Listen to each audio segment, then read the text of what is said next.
Hi, in today's lesson we will continue our study of triangles. We will understand the concepts behind the area of a triangle, derive expressions for areas of triangles for different types of triangles. We will then move on to study the relationship between angles and sides of a triangle. And we will look at several problems involving these concepts. Area of a right triangle. Let's look at a right triangle.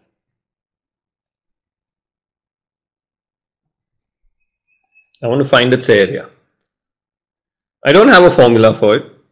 Let's assume I know the sides, of course. So I know that this is side A, this side B, this side C. I know the length of the sides and I need to find the area. Knowing that this is a right triangle, I can make another copy of this triangle and stick it here.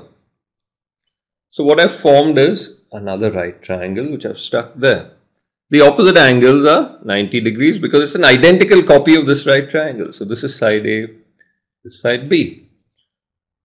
Since opposite sides are equal and opposite angles are right angles, this is in fact a rectangle. So I've created a rectangle by simply making another copy of my right triangle and sticking it with the hypotenuses sticking to each other. What do I know about the area of a rectangle? The area of a rectangle is length into width. So the area of this figure is A times B.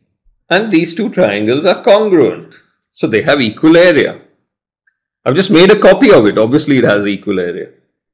So the area of my triangle is half the area of the rectangle. The rectangle consists of two of these triangles. So area of my right triangle, area of right triangle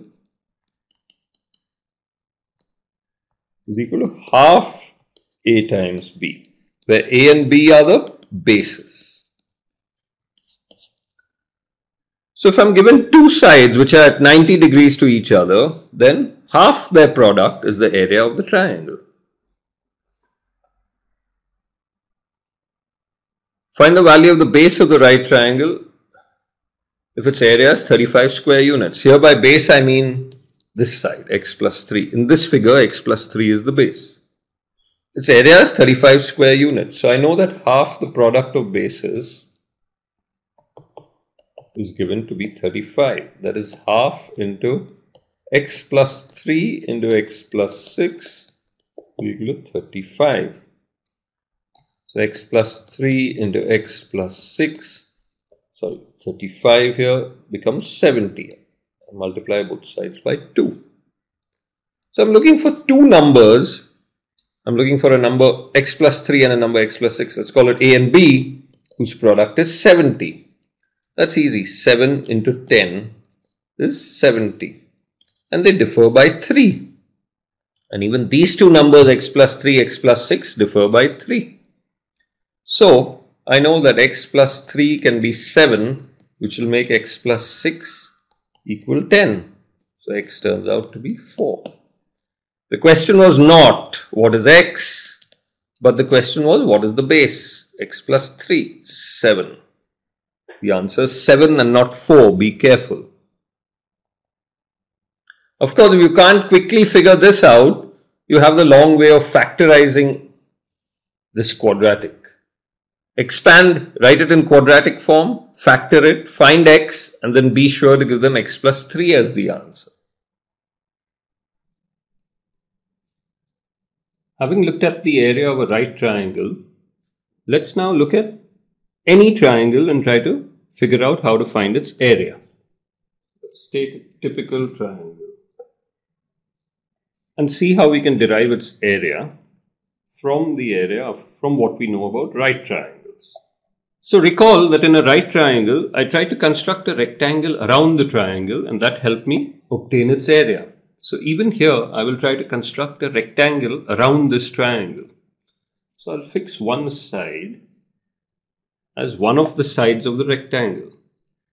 And then I'll construct a rectangle around my triangle.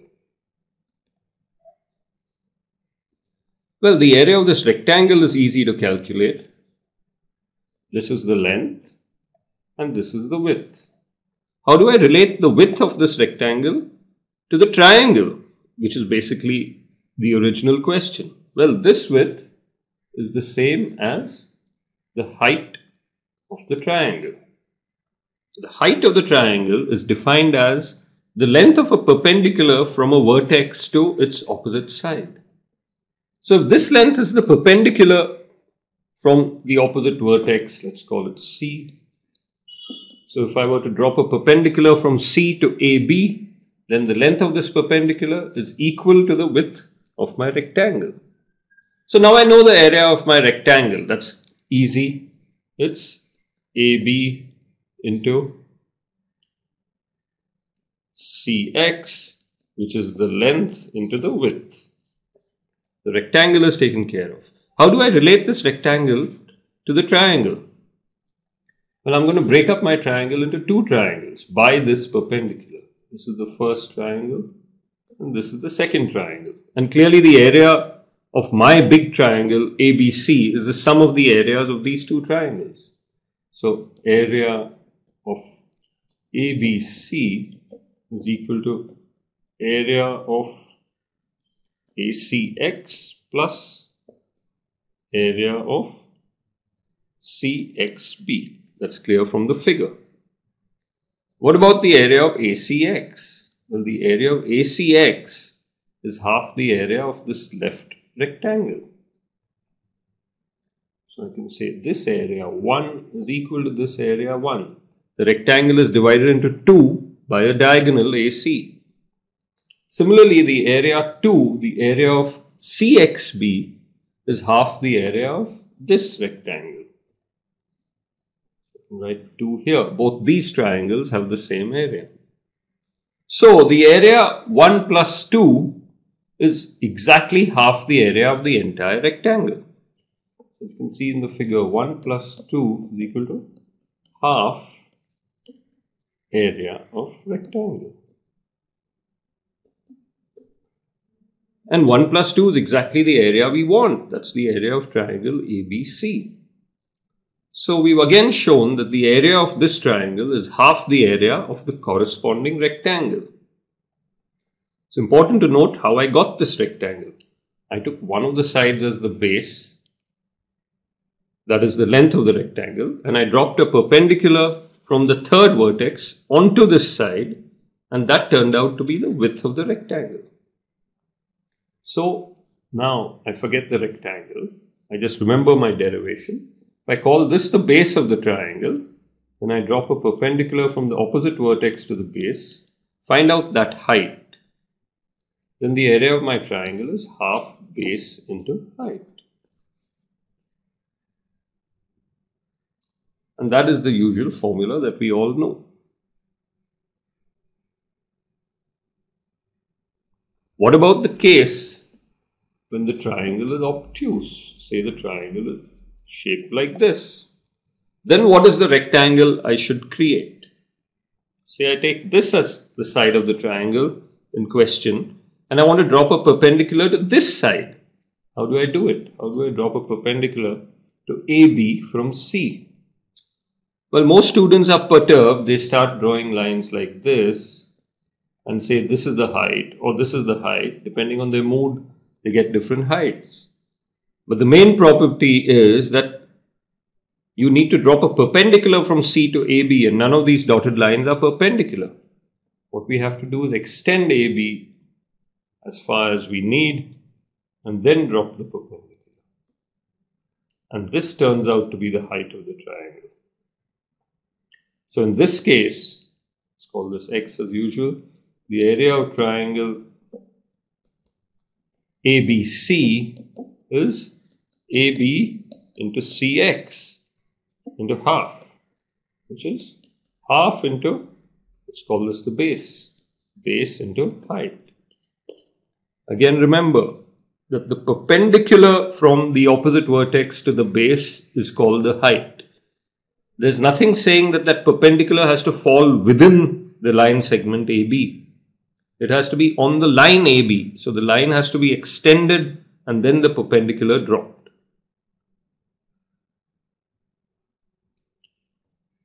So let's draw a few triangles and figure out what are the bases and what are the heights.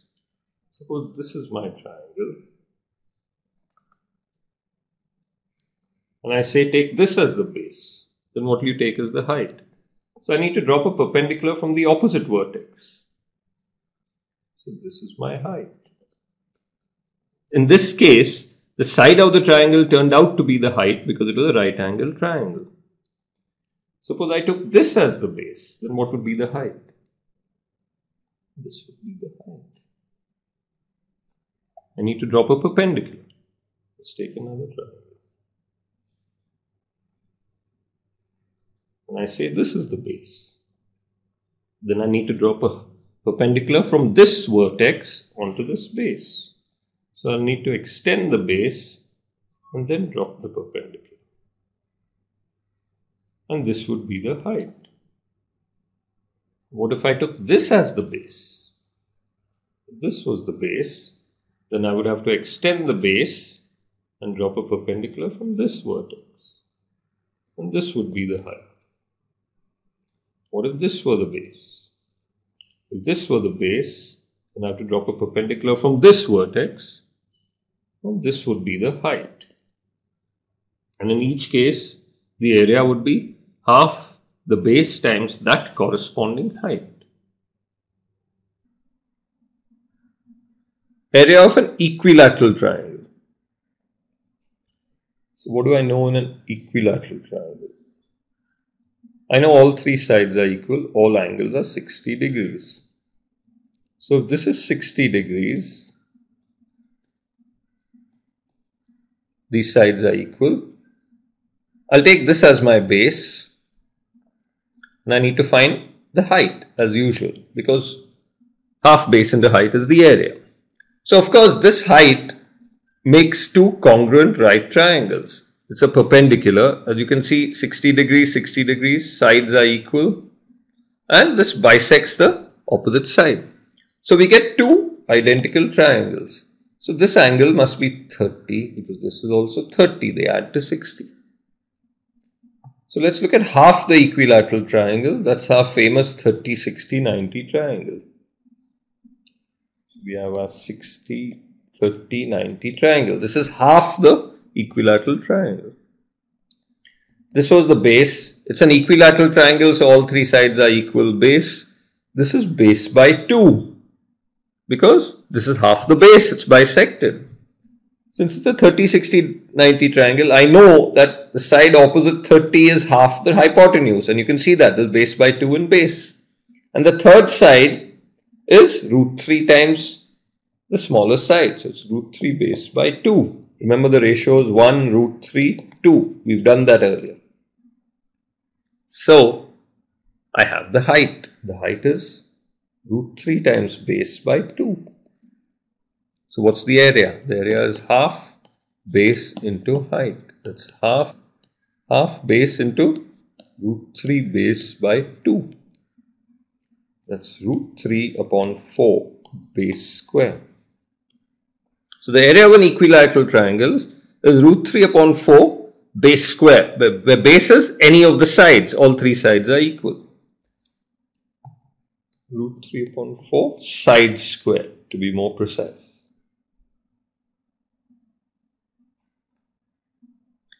The area of an equilateral triangle is 16 root 3. Find the height of the triangle. Okay. So I'll first find the side. I know that area of an equilateral triangle is root 3 by 4 side square, and that's given to be 16 root 3. I can cancel the root 3's, take the 4 across. S square is equal to 64, so S is equal to 8. So I know the side of my equilateral triangle is 8. They want the height. How's the height related to the side? Let's derive it again. If this is 8, this side is 4, this side is 8, find this. It's a 30, 60, 90 triangle. So I use my hypotenuse and my Pythagoras theorem here. I get 8 square is equal to 4 square plus height square. So height square will be 8 square minus 4 square. That's 64 minus 16, that's 48.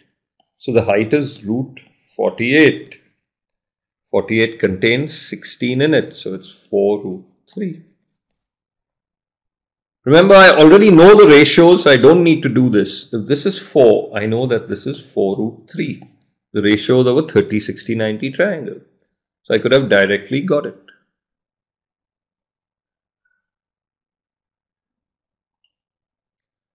ABC is an equilateral triangle and ADC is an isosceles triangle. If AD is 6, find the area of the shaded region.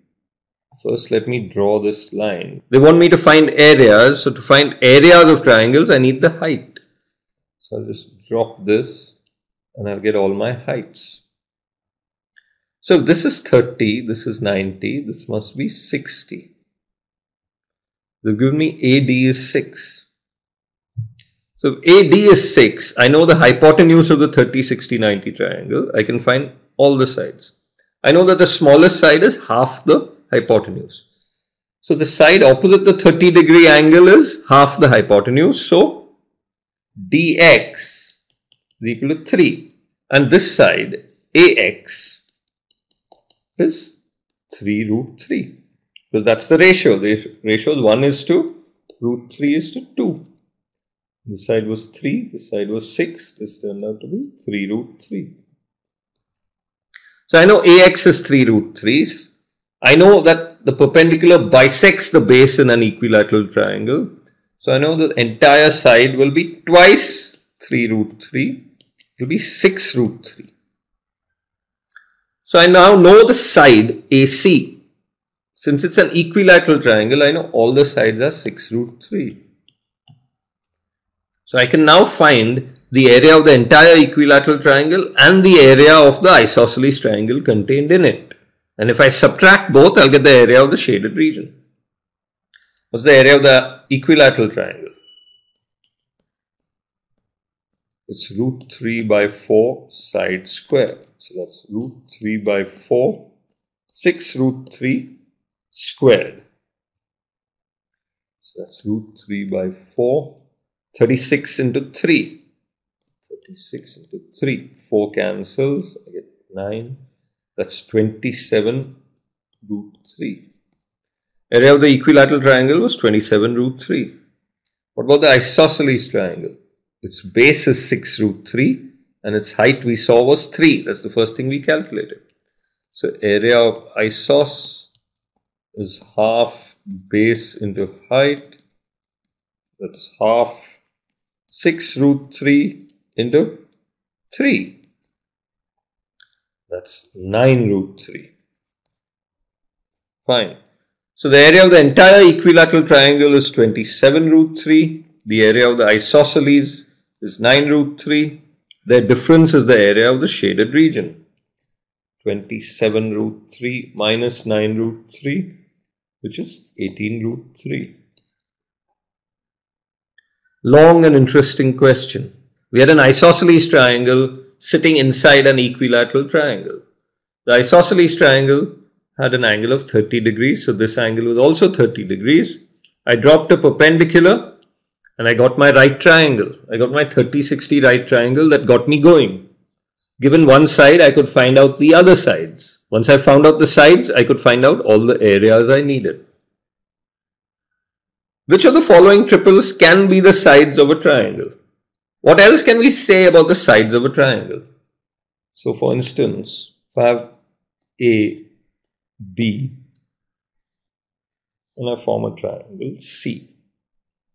What can I say about the sides AB, AC, and BC? Is there any relationship between the sides? Well, there is. It's fairly obvious. So think of the point A and I want to go to the point B. I can go this way or I can go via C. I can go AC and then CB. So I have two ways to go from A to B. Which is the shortest way? I know the straight line between 2 points is the shortest path. So the path AB must be less than the path AC plus CB. What does this tell me? It tells me that any one side of the triangle is always less than the sum of the other two sides.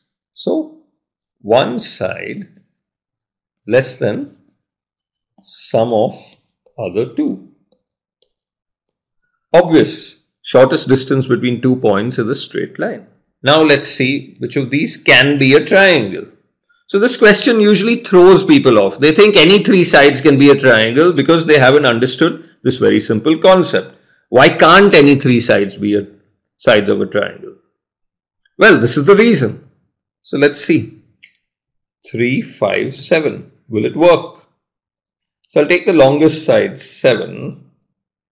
And then I'll take 2 sides, 3 and 5. Will it work? Yeah, it will work because the path 3 plus 5 is greater than the path 7.